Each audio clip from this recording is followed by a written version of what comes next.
तो hello friends, welcome back to our YouTube channel ITI step forward. तो friend, जो हम आईटीआई फिटर सेकेंड ईयर के लिए ऑफिशियल पेपर को डिस्कस कर रहे थे, तो उसके सेट 2 को डिस्कस कर लिया था। तो ये हमारा सेट नंबर 3 है। तो इससे पहले अगर आपने सेट 1 व सेट 2 के वीडियोस को नहीं देखा है, तो चैनल की प्ले लिस्ट पर जाकर आप उन वीडियोस को देख सकते हैं।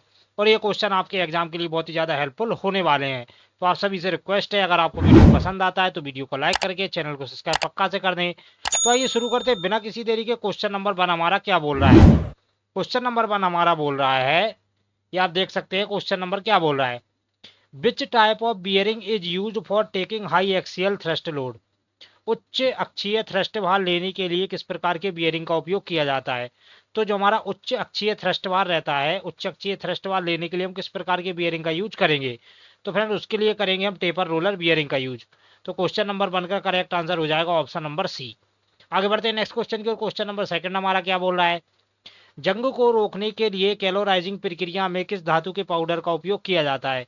तो जो हमारा जंग वगैरह रहता है, जंग वगैरह को रोकने के लिए कैलोराइजिंग प्रक्रिया में हम किस धातु के पाउडर का यूज करेंगे? तो फ्रेंड, इसका करेक्ट आंसर क्या हो जाएगा? इसका करेक्ट आंसर हो जाएगा option number D, aluminium powder. तो जंग जंग वगैरह से रोकने के लिए कैलोराइजिंग प्रक्रिया में हम किसका यूज करेंगे फ्रेंड्स? तो उसके लिए हम यूज करेंगे एल्यूमिनियम पाउडर का। आगे बढ़ते हैं नेक्स्ट क्वेश्चन की ओर। क्वेश्चन नंबर 3 हमारा क्या बोल रहा है? चित्र में दर्शाए गए पाइपलाइन प्रतीक का नाम क्या है? ये जो डायग्राम में पाइपलाइन प्रतीक दिखाया गया है, तो इसका नाम क्या है? तो इसको बोलेंगे हम रिड्यूसर कंसंट्रिक। तो क्वेश्चन नंबर 3 का करेक्ट आंसर हो जाएगा ऑप्शन नंबर बी। आगे बढ़ते हैं नेक्स्ट क्वेश्चन की ओर। क्वेश्चन नंबर 4 हमारा क्या बोल रहा है? 4 नंबर क्वेश्चन बोल रहा है, कच्चा लोहा और अलोय सामग्री को चमकाने में किस प्रकार के अपघर्षक का उपयोग किया जाता है? जो हमारा कास्ट आयरन वगैरह रहता है या नॉन फेरस मेटल वगैरह रहता है, तो उसकी होनिंग करने के लिए हम किसका यूज करेंगे? तो फिर उसके लिए हम सिलिकॉन कार्बाइड का यूज करेंगे। आगे बढ़ते हैं नेक्स्ट क्वेश्चन की ओर। क्वेश्चन नंबर 5 क्या बोल रहा है? चित्र में दर्शाए गए स्क्रू ड्राइवर का नाम क्या है? ये जो डायग्राम में हमें स्क्रू ड्राइवर दिखाया गया है, तो इस स्क्रू ड्राइवर का नाम क्या है? तो इसका करेक्ट आंसर हो जाएगा ऑप्शन नंबर बी। ये हमारे कौन से स्क्रू ड्राइवर को दर्शा रहा है फ्रेंड्स? तो ये हमारे ऑफसेट स्क्रू ड्राइवर को दर्शा रहा है। आगे बढ़ते हैं नेक्स्ट क्वेश्चन की ओर। क्वेश्चन नंबर 6 हमारा क्या बोल रहा है? Which part restricts movement of the component in jig? कौन सा भाग जिग में घटक की गति को प्रतिबंधित करता है? तो कौन सा भाग रहता है हमारा जिग में जो घटक की गति को प्रतिबंधित करता है? तो वो रहता है हमारा लोकेटिंग पिन। तो क्वेश्चन नंबर 6 का करेक्ट आंसर हो जाएगा ऑप्शन नंबर बी। आगे बढ़ते हैं नेक्स्ट क्वेश्चन की ओर। क्वेश्चन नंबर 7 हमारा क्या बोल रहा है?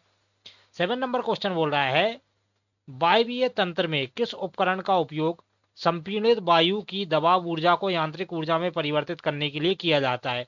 तो जो हमारे न्यूमेटिक सिस्टम रहता है, तो न्यूमेटिक सिस्टम में संपीड़ित वायु की दबाव ऊर्जा में नियंत्रित करने के लिए हम किसका यूज करते हैं फ्रेंड? तो उसके लिए हम न्यूमेटिक एक्चुएटर्स का यूज करते हैं। आगे बढ़ते हैं नेक्स्ट क्वेश्चन की ओर। क्वेश्चन नंबर 9 क्या बोल रहा है? सॉरी 8। कौन सा चार्ट विनिर्माण के दौरान निष्पादित गतिविधियों का ग्राफिकल प्रतिनिधित्व दिखाता है? तो कौन सा चार्ट रहता है जो विनिर्माण के दौरान निष्पादित गतिविधियों का ग्राफिकल प्रतिनिधित्व दिखाता है? तो वो रहता है हमारा प्रोसेस चार्ट, जिसको हम क्या बोलते हैं? प्रक्रिया चार्ट भी बोलते हैं। तो क्वेश्चन नंबर 8 का करेक्ट आंसर हो जाएगा ऑप्शन नंबर सी। आगे बढ़ते हैं नेक्स्ट क्वेश्चन की ओर। क्वेश्चन नंबर 9 क्या बोल रहा है? चित्र में दिखाए गए लॉकिंग डिवाइस का नाम क्या है? ये जो डायग्राम में हमें लॉकिंग डिवाइस दिखाया गया है फ्रेंड्स, तो इस लॉकिंग डिवाइस का नाम क्या है? तो इसका करेक्ट आंसर हो जाएगा ऑप्शन नंबर सी। ये हमारी कौन से वाशर को दर्शा रहा है फ्रेंड्स? तो ये हमारे स्प्रिंग वाशर को दर्शा रहा है। आगे बढ़ते हैं नेक्स्ट क्वेश्चन की ओर। क्वेश्चन नंबर 10 क्या बोल रहा है? चित्र में दर्शाए गए या दिखाए गए पाइप फिटिंग प्रतीक का नाम क्या है? ये जो चित्र में हमें पाइप फिटिंग प्रतीक दिखाए गए हैं, आप देख सकते हैं, तो ये हमारा किसको दर्शाता है? तो फ्रेंड्स, ये दर्शाता है हमारे सॉकेट को। तो क्वेश्चन नंबर 10 का करेक्ट आंसर हो जाएगा ऑप्शन नंबर ए। आगे बढ़ते हैं नेक्स्ट क्वेश्चन की ओर। क्वेश्चन नंबर 11 हमारा क्या बोल रहा है? Which file is use for silver smiths work? Silver smith के काम के लिए उपयोग की जाने वाली फाइल का नाम क्या है? जो हमारे सिल्वर स्मिथ काम रहते हैं, तो सिल्वर स्मिथ काम के लिए हम किस प्रकार की फाइल का यूज करेंगे? तो उसके लिए करेंगे हम रिफलर फाइल का यूज। तो क्वेश्चन नंबर 11 का करेक्ट आंसर हो जाएगा ऑप्शन नंबर ए। आगे बढ़ते हैं नेक्स्ट क्वेश्चन की ओर। क्वेश्चन नंबर 12 क्या बोल रहा है? विभिन्न व्यास की पाइपलाइन को जोड़ने के लिए किस मानक फिटिंग का उपयोग किया जाता है? जो हमारी विभिन्न व्यास की पाइपलाइन रहती हैं, तो विभिन्न व्यास की पाइपलाइन को जोड़ने के लिए हम किस मानक पाइप फिटिंग का यूज करेंगे? तो उसके लिए करेंगे हम रिड्यूसर का यूज। तो क्वेश्चन नंबर 12 का करेक्ट आंसर हो जाएगा ऑप्शन नंबर सी। आगे बढ़ते हैं नेक्स्ट क्वेश्चन की ओर। क्वेश्चन नंबर 13 क्या बोल रहा है? 13 नंबर क्वेश्चन बोल रहा है, यदि गर्म स्टील को तेजी से ठंडा किया जाए तो संरचना का नाम क्या होगा? तो जो हमारी गर्म स्टील वगैरह रहती है, अगर उसको हम तेजी से ठंडा करते हैं तो जो हमें संरचना प्राप्त होती है वो हमारी कौन सी संरचना रहती है फ्रेंड्स, तो वो रहती है हमारी मार्टेनसाइट। तो क्वेश्चन नंबर 13 का करेक्ट आंसर हो जाएगा ऑप्शन नंबर सी। आगे बढ़ते हैं नेक्स्ट क्वेश्चन की ओर। क्वेश्चन नंबर 14 क्या बोल रहा है, what is the SI unit of pressure. Pressure की एसआई इकाई क्या है, जो हमारा प्रेशर रहता है या दबाव रहता है, तो दबाव की एसआई इकाई क्या रहती है, तो दबाव की हमारी एसआई इकाई रहती है फ्रेंड्स पास्कल। तो क्वेश्चन नंबर 14 का करेक्ट आंसर हो जाएगा ऑप्शन नंबर सी। आगे बढ़ते हैं नेक्स्ट क्वेश्चन की ओर। क्वेश्चन नंबर 15 क्या बोल रहा है, कौन सा गियर समकोण पर प्रतिच्छेद करने वाले शाफ्ट के बीच शक्ति संचारित करता है। तो कौन सा हमारा गियर रहता है जो समकोण पर प्रतिच्छेद करने वाले शाफ्ट के बीच शक्ति संचारित करता है, तो वो रहता है हमारा बेवल गियर। तो क्वेश्चन नंबर 15 का करेक्ट आंसर हो जाएगा ऑप्शन नंबर बी। क्या हो जाएगा, ऑप्शन नंबर बी। आगे बढ़ते हैं नेक्स्ट क्वेश्चन की ओर। क्वेश्चन नंबर 16 हमारा क्या बोल रहा है, 16 नंबर क्वेश्चन हमारा बोल रहा है, हाइड्रोलिक पंप की सक्शन लाइन में फिल्टर क्यों इंस्टॉल किया जाता है। जो हमारा हाइड्रोलिक पंप रहता है तो उसकी सक्शन लाइन में फिल्टर क्यों इंस्टॉल करते हैं, तो इसका करेक्ट आंसर हो जाएगा A, to prevent the entering foreign matter. विदेशी पदार्थ के प्रवेश को रोकने के लिए, जो हमारे फॉरेन मटेरियल रहते हैं या बाहरी पदार्थ रहते हैं, तो उसको रोकने के लिए हाइड्रोलिक पंप में सक्शन लाइन में फिल्टर को इंस्टॉल किया जाता है। आगे बढ़ते हैं नेक्स्ट क्वेश्चन की। क्वेश्चन नंबर 17 क्या बोल रहा है, 17 नंबर क्वेश्चन बोल रहा है, which crane is mounted at the base and is supported by the bearing plate at top। कौन सी क्रेन आधार पर लगी होती है और शीर्ष पर बियरिंग प्लेट द्वारा समर्थित होती है, तो इसका करेक्ट आंसर हो जाएगा ऑप्शन नंबर बी। जो हमारी जिप क्रेन रहती है वो हमारी क्या रहती है, आधार पर लगी होती है और शीर्ष पर बियरिंग प्लेट द्वारा समर्थित होती है। आगे बढ़ते हैं नेक्स्ट क्वेश्चन की। क्वेश्चन नंबर 18 क्या बोल रहा है, what is the name of gauge shown in the figure. चित्र में दर्शाया गया गेज का नाम क्या है। ये जो डायग्राम में हमें गेज दिखाया गया है फ्रेंड्स, तो हमारे कौन से गेज को दर्शा रहा है, तो ये दर्शा रहा है हमारा स्कूथेड प्लग गेज को। तो क्वेश्चन नंबर 18 का करेक्ट आंसर हो जाएगा ऑप्शन नंबर ए। आगे बढ़ते हैं नेक्स्ट क्वेश्चन की ओर। क्वेश्चन नंबर 19 हमारा क्या बोल रहा है फ्रेंड्स, तो क्वेश्चन नंबर 19 हमारा क्या बोल रहा है, चित्र में दर्शाए गए प्रतीक का नाम क्या है। ये जो डायग्राम में हमें प्रतीक दिखाया गया है तो इसका नाम क्या है, तो फ्रेंड इसका करेक्ट आंसर हो जाएगा ऑप्शन नंबर बी। ये हमारा किसको दर्शाता है, ये हमारा दर्शाता है स्प्रिंग के साथ सिंगल एक्टिंग सिलेंडर। आगे बढ़ते हैं नेक्स्ट क्वेश्चन की ओर। क्वेश्चन नंबर 20 हमारा क्या बोल रहा है, 20 नंबर क्वेश्चन हमारा बोल रहा है, बारीक अपघर्षक पदार्थों का उपयोग करके कौन सा सटीक परिष्करण कार्य किया जाता है। जो हमारे बारीक अपघर्षक पदार्थ रहते हैं तो बारीक अपघर्षक पदार्थों का उपयोग करके हम कौन सा सटीक परिष्करण कार्य करते हैं, तो इसका करेक्ट आंसर हो जाएगा ऑप्शन नंबर बी, लेपिंग। आगे बढ़ते हैं नेक्स्ट क्वेश्चन की ओर। क्वेश्चन नंबर 21 हमारा क्या बोल रहा है, किसी व्यक्ति, मशीन और कारखाने की दक्षता को मापने और समीक्षा करने के लिए उपयोग की जाने वाली रिपोर्ट का नाम क्या है। तो क्या बोला है, किसी व्यक्ति, मशीन और कारखाने की दक्षता को मापने के लिए और समीक्षा करने के लिए उपयोग की जाने वाली रिपोर्टिंग का नाम क्या है, तो उसे बोलते हैं हम प्रोडक्टिविटी रिपोर्ट, उत्पादकता की रिपोर्ट। आगे बढ़ते हैं नेक्स्ट क्वेश्चन की ओर। क्वेश्चन नंबर 22 क्या बोल रहा है, चित्र में दर्शाए गए बियरिंग का नाम क्या है। ये जो डायग्राम में हमें बियरिंग दिखाया गया है आप देख सकते हैं, ये हमारे कौन से बियरिंग को दर्शा रहा है, तो इसका करेक्ट आंसर हो जाएगा ऑप्शन नंबर बी। ये हमारे कौन से बियरिंग को दर्शा रहा है, तो ये हमारे नीडल बियरिंग को दर्शा रहा है। आगे बढ़ते हैं नेक्स्ट क्वेश्चन की ओर। क्वेश्चन नंबर 23 क्या बोल रहा है, चित्र में दर्शाए गए गेज का नाम क्या है। ये जो डायग्राम में हमें गेज दिखाया गया है आप देख सकते हैं फ्रेंड्स, तो ये हमारे किस प्रकार के गेज को दर्शा रहा है, तो इसका करेक्ट आंसर हो जाएगा ऑप्शन नंबर डी। ये हमारे कौन से गेज को दर्शा रहा है, तो ये हमारे टेपर रिंग गेज को दर्शा रहा है। आगे बढ़ते हैं नेक्स्ट क्वेश्चन की ओर। क्वेश्चन नंबर 24 क्या बोल रहा है, what is the purpose of lubricant. स्नेहक का उद्देश्य क्या है। जो हमारे लुब्रिकेंट्स रहते हैं तो लुब्रिकेंट्स का उद्देश्य क्या रहता है, तो इसका करेक्ट आंसर हो जाएगा option number D, reduce friction, घर्षण कम करता है। तो जो हमारे स्नेहक रहते हैं लुब्रिकेंट, तो लुब्रिकेंट का उद्देश्य रहता है घर्षण को कम करना। आगे बढ़ते हैं नेक्स्ट क्वेश्चन की ओर। 25 क्या बोला है, चित्र में दर्शाया गया स्क्रू का नाम क्या है। ये जो डायग्राम में हमें स्क्रू दिखाया गया है आप देख सकते हैं, तो ये हमारे कौन से स्क्रू को दर्शा रहा है, तो ये दर्शा रहा है फ्रेंड्स हमारे ड्राइव स्क्रू को। तो क्वेश्चन नंबर 25 का करेक्ट आंसर हो जाएगा option number D, drive screw. आगे बढ़ते हैं नेक्स्ट क्वेश्चन की ओर। क्वेश्चन नंबर 26 क्या बोल रहा है, कौन सा वाल्व एक दिशा में द्रव प्रवाह की अनुमति देता है और विपरीत दिशा में प्रवाह को अवरुद्ध करता है। तो कौन सा वाल्व हमारा रहता है जो एक दिशा में द्रव प्रवाह की अनुमति देता है और दूसरी दिशा से प्रवाह को ब्लॉक कर देता है, तो वो रहता है हमारा चेक वाल्व। तो क्वेश्चन नंबर 26 का करेक्ट आंसर हो जाएगा ऑप्शन नंबर ए।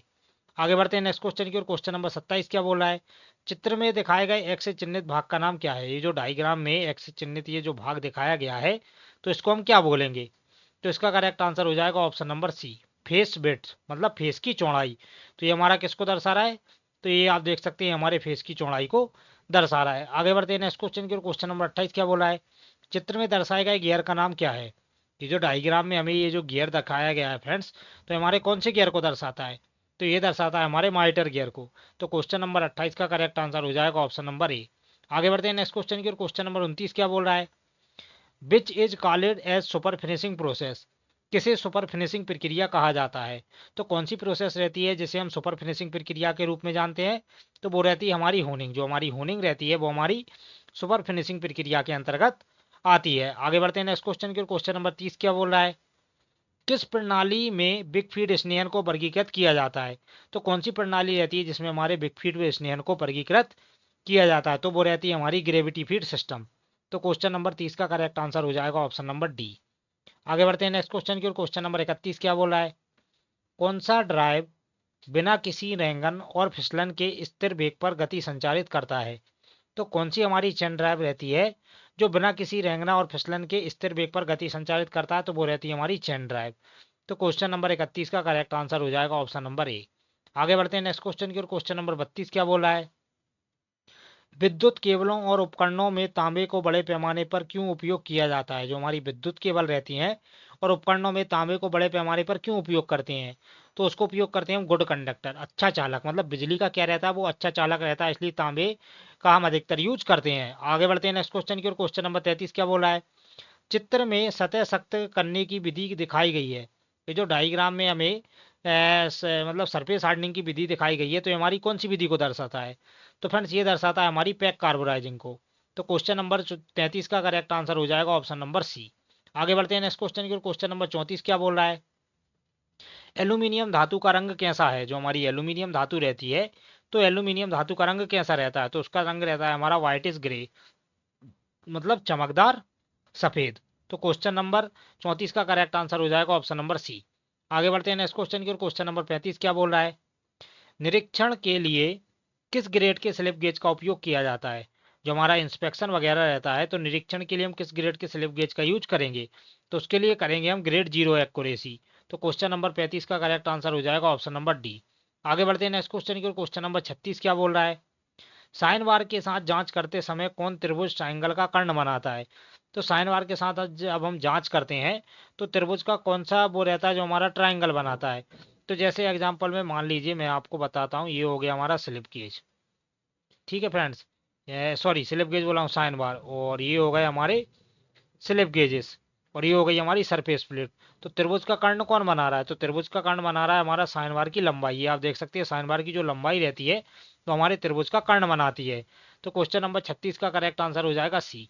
आगे बढ़ते हैं नेक्स्ट क्वेश्चन की ओर। क्वेश्चन नंबर 37 क्या बोला है, कौन सा पदार्थ नरम और लचीला है लेकिन तुलनात्मक रूप से कमजोर है। तो कौन सा पदार्थ रहता है जो नरम और लचीला रहता है लेकिन तुलनात्मक रूप से कमजोर है, तो वो रहता है हमारा फेराइट। जो हमारा फेराइट रहता है वो हमारा नरम और लचीला रहता है लेकिन तुलनात्मक रूप से कमजोर होता है। आगे बढ़ते हैं नेक्स्ट क्वेश्चन की ओर। 38 नंबर क्वेश्चन क्या बोल रहा है, why lifting pockets are provided with equipment. उपकरण के साथ लिफ्टिंग पॉकेट क्यों प्रदान किए जाते हैं। जो हमारे उपकरण वगैरह रहते हैं, तो उपकरण के साथ लिफ्टिंग पॉकेट्स क्यों प्रदान किए जाते हैं, तो इसका करेक्ट आंसर हो जाएगा B, place the crowbar for lifting, उठाने के लिए, क्रोबार को रखने के लिए। तो जो उपकरण के साथ लिफ्टिंग पॉकेट दिए जाते हैं वो उठाने और क्रोबार रखने के लिए दी जाते हैं। आगे बढ़ते हैं नेक्स्ट क्वेश्चन की ओर। अब आ जाता है हमारा works of calculation and science. तो इसका पहला क्वेश्चन क्या बोल रहा है, किसी गतिपरक वस्तु के विरुद्ध घर्षण बल की दिशा क्या है। तो किसी गतिपरक वस्तु के जो विरुद्ध बल लगता है, तो वो कहलाता है हमारा अपोजिट टू द ऑब्जेक्ट, मतलब वस्तु के सामने। तो क्वेश्चन नंबर 1 का करेक्ट आंसर हो जाएगा ऑप्शन नंबर डी। आगे बढ़ते हैं नेक्स्ट क्वेश्चन की ओर। क्वेश्चन नंबर 2 क्या बोल रहा है, एक वृत्त के गुरुत्वाकर्षण का केंद्र कहाँ स्थित रहता है। कोई वृत्त है, ये मान लीजिए हमारा वृत्त है, तो इसका जो गुरुत्वाकर्षण जो केंद्र रहता है वो कहाँ रहता है, एट इट्स सेंटर, इसके केंद्र में। तो जो हमारा एक वृत्त रहता है, तो उसका गुरुत्वाकर्षण केंद्र कहाँ स्थित रहता है, तो वो उसके सेंटर में रहता है। आगे बढ़ते हैं नेक्स्ट क्वेश्चन की ओर। क्वेश्चन नंबर 3 क्या बोल रहा है, स्नेहक का उद्देश्य क्या है। What is the purpose of a lubricant. जो हमारा लुब्रिकेंट रहता है, तो लुब्रिकेंट का उद्देश्य क्या रहता है, तो लुब्रिकेंट का उद्देश्य रहता है घर्षण को कम करना। तो क्वेश्चन नंबर 3 का करेक्ट आंसर हो जाएगा ऑप्शन नंबर बी। आगे बढ़ते हैं नेक्स्ट क्वेश्चन की ओर। क्वेश्चन नंबर 4 क्या बोल रहा है, निम्न में से कौन सा ज्यामितीय आकृति का गुरुत्वाकर्षण केंद्र इसके आधार से स्थित है, इसकी ऊंचाई 1/3 है। तो कौन सा ज्यामितीय आकृति का गुरुत्वाकर्षण केंद्र रहता है जो आधार से स्थित है और उसकी ऊंचाई 1/3 रहती है, तो वो रहता है हमारा त्रिभुज। तो क्वेश्चन नंबर 4 का करेक्ट आंसर हो जाएगा ऑप्शन नंबर सी। आगे बढ़ते हैं नेक्स्ट क्वेश्चन की। क्वेश्चन नंबर 5 क्या बोल रहा है, घर्षण के गुणांक को निरूपित करने के लिए किस प्रतीक का उपयोग किया जाता है। हमारा घर्षण गुणांक रहता है, तो घर्षण गुणांक को मतलब निरूपित करने के लिए हम किसका यूज करेंगे, तो उसके लिए हम यूज करेंगे म्यू। इसको क्या बोलते हैं, म्यू। म्यू हमारा कैसा बनता है, तो म्यू आप देख सकते हैं म्यू हमारा ऐसा बनता है, तो ये हमारे म्यू को दर्शाता है। तो 5 का करेक्ट आंसर हो जाएगा डी। आगे बढ़ते हैं नेक्स्ट क्वेश्चन की। क्वेश्चन नंबर 6 क्या बोला है, कौन सा प्रतिबल है। ये जो डायग्राम में हमें प्रतिबल दिखाया गया है, तो हमारे कौन से प्रतिबल को दर्शा रहा है, तो ये दर्शा रहा है हमारे शियर स्ट्रेस, कतरन प्रतिबल को। आगे बढ़ते हैं नेक्स्ट क्वेश्चन की ओर। अब आ जाता है हमारा थर्ड पार्ट, इंजीनियरिंग ड्राइंग। तो इंजीनियरिंग ड्राइंग का पहला क्वेश्चन हमारा क्या बोल रहा है, इस प्रकार के अनुभाग का उपयोग करके सममित वस्तुओं को प्रभावी ढंग से खाली स्थान में दिखाया जा सकता है। तो इसका करेक्ट आंसर हो जाएगा ऑप्शन नंबर ए, आधा अनुभाग।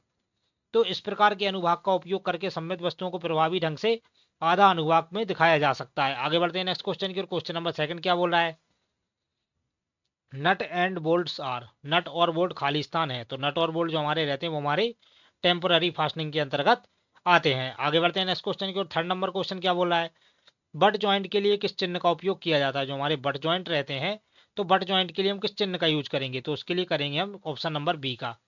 ये देख सकते हैं आप, बट ज्वाइंट में क्या करते हैं, एक दूसरे के सामने रखकर प्लेटों को जोड़ा जाता है। ये देखिए बीच में ये हमारा जोड़ लगाया गया है, तो एक दूसरे के सामने रखकर इसको जोड़ा जाता है। आगे बढ़ते हैं नेक्स्ट क्वेश्चन की ओर। क्वेश्चन नंबर 4 क्या बोल रहा है, riveted joint is a, riveted joint है, जो हमारे रिवेटेड ज्वाइंट रहते हैं वो हमारे कैसे ज्वाइंट रहते हैं, तो वो हमारे सेमी परमानेंट, मतलब जो रिवेटेड ज्वाइंट रहते हैं वो हमारे अर्धस्थायी ज्वाइंट के अंतर्गत आते हैं। तो क्वेश्चन नंबर 4 का करेक्ट आंसर हो जाएगा ऑप्शन नंबर सी। आगे बढ़ते हैं नेक्स्ट क्वेश्चन की ओर। क्वेश्चन नंबर 5 क्या बोल रहा है, ड्रेनेज पाइपलाइन के लिए किस मटेरियल पाइप का उपयोग किया जाता है। जो हमारी ड्रेनेज पाइपलाइन वगैरह रहती हैं, तो ड्रेनेज पाइपलाइन के लिए हम किस मटेरियल पाइप का उपयोग करेंगे, तो उसके लिए करेंगे हम पीवीसी पाइप का यूज। तो क्वेश्चन नंबर 5 का करेक्ट आंसर हो जाएगा ऑप्शन नंबर डी। आगे बढ़ते हैं नेक्स्ट क्वेश्चन की ओर। क्वेश्चन नंबर 6 क्या बोल रहा है, निम्नलिखित में से कौन सा रिवेट का मुख्य भाग नहीं है। तो ये जो 4 ऑप्शन दिए गए हैं, इनमें से कौन सा हमारे रिवेट का मुख्य भाग नहीं है, तो जो हमारा पॉइंट बिंदु रहता है वो हमारा रिवेट का मुख्य भाग नहीं है। तो आप सभी ने रिवेट देखा होगा, रिवेट हमारा कैसा रहता है, ये आप डायग्राम में देख सकते हैं। तो ये हमारा रिवेट हो गया। अब रिवेट में ये क्या रहता है हमारा, ये हमारा हेड हो गया, ये हमारा बॉडी हो गया, और ये जो नीचे का भाग रहता है ये हमारा टेल कहलाता है। तो हेड, बॉडी, शैंक और टेल ये हमारे रिवेट के भाग हैं, लेकिन पॉइंट हमारे रिवेट का भाग नहीं है। आगे बढ़ते हैं नेक्स्ट पोर्शन की ओर। अब आ जाता है हमारा फोर्थ, क्या, एम्प्लॉयबिलिटी स्किल। तो एम्प्लॉयबिलिटी स्किल का पहला क्वेश्चन हमारा क्या बोल रहा है, इसको ध्यान से देखिएगा फ्रेंड्स आप। तो क्या बोल रहा है, कौन सा टर्म चीजों को इस तरीके से उपयोग करके वर्णन करता है जो बिना किसी नुकसान के लंबे समय तक चल सकता है।